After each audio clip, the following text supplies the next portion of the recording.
এই মুহূৰ্তত মই উপস্থিত আছোঁ মৰিয়নি বিধানসভা সমষ্টিৰ অন্তৰ্গত টিয়ক ৰাজচক্ৰৰ উত্তৰদুলীয়া ৰাজপথত আৰু মই প্ৰথমে মোৰ সহযোগী এলকেক এই সামগ্ৰিক দৃশ্য দেখুৱাব কাৰণে আমি যি স্থানত উপস্থিত আছোঁ এইটো একমাত্ৰ গড়কাপ্তানি পথ। এই মুহূৰ্তলৈকে এই গড়কাপ্তানি পথৰ ওপৰত একাঠু পৰ্যন্ত পানী।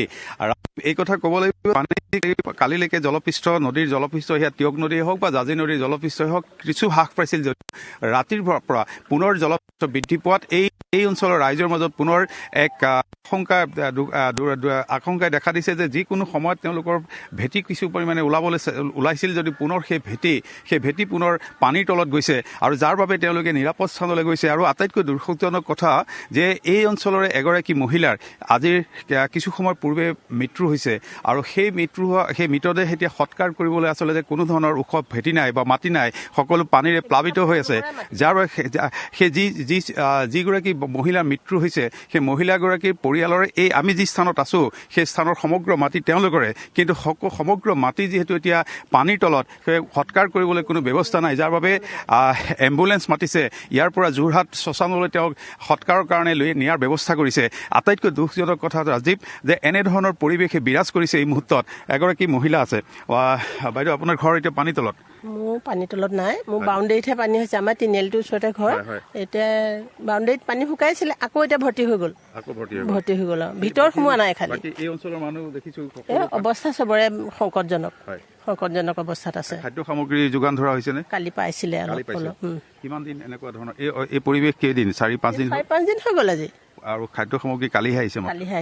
কালি আহিছে। গৰুৰ কাৰণে ভুচি আহিছে, মানুহক দিছে আৰু খাদ্য অনুসাৰে খোৱা পানী দিছিলেহি সৰু সৰু বটল।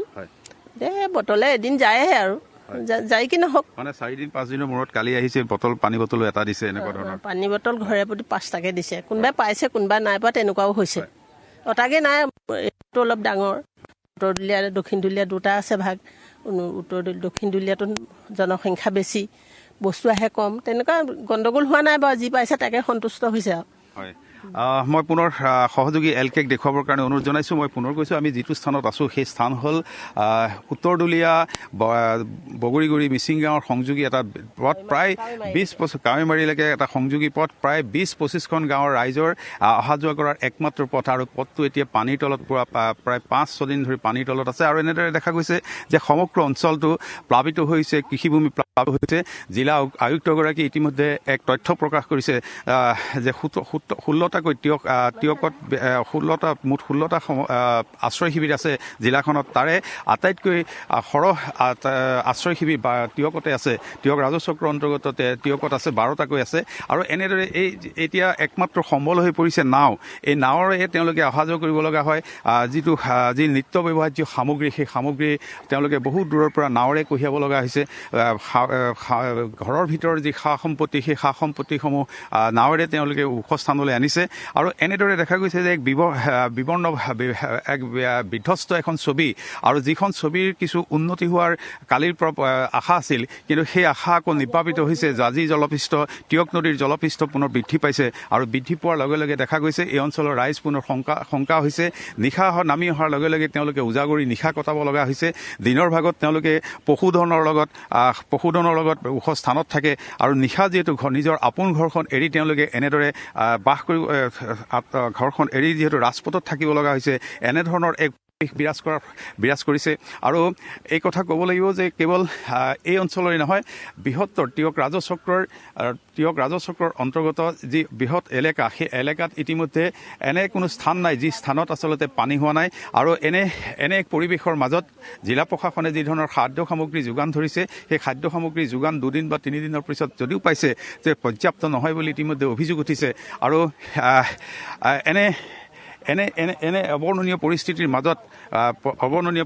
মাজত বিৰাজ কৰা এই অঞ্চলৰ ৰাইজৰ যি দুখ দুৰ্দশা, এয়া বানৰ পাছৰ পৰৱৰ্তী সময়ত আচলতে তেখেতসকলৰ কেনেধৰণৰ অৱস্থাৰ সৃষ্টি হ'ব। যিহেতু আহাৰমহীয়া তেওঁলোকে পথাৰ শুকান হৈ আছিল, যি শুকান মৰুভূমিময় পথাৰত তেওঁলোকে খেতি কৰিব পৰা নাছিল। কিন্তু শাওণ মাহ হোৱাৰ লগে লগে তেওঁলোকে খেতি কৰিবলৈ আৰম্ভ কৰাৰ সময়তে দেখা গ'ল যে উপচি পৰিল তেওঁলোকৰ কৃষিভূমিসমূহ প্লাবিত হৈ গ'ল, যাৰ বাবে ইয়াত খেতি কৰাৰ কোনো প্ৰয়োজন নাই। ৰবি শস্য শস্য যি আছিল ৰবি শস্য ইতিমধ্যে চব বিনষ্ট হ'ল সেয়া অমিতাই হওক জিকাই হওক বা যিকোনো ধৰণৰ ৰবি শস্য তেওঁলোকৰ নাইকিয়া হ'ল স্বাভাৱিকতে বানপানী শুকাই যোৱাৰ পাছত আচলতে এইসকল লোকৰ যি এক অৱৰ্ণনীয় পৰিস্থিতিৰ সন্মুখীন হ'ব লাগিব সেয়া ভাবি তেওঁলোক আচলতে আচৰিত শংকা হৈছে আৰু এই ক্ষেত্ৰত চৰকাৰখনে কেনেধৰণৰ ব্যৱস্থা গ্ৰহণ কৰিব সেয়া সময়ত দেখা যাব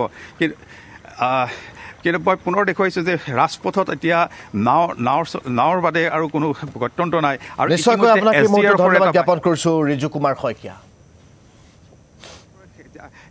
যি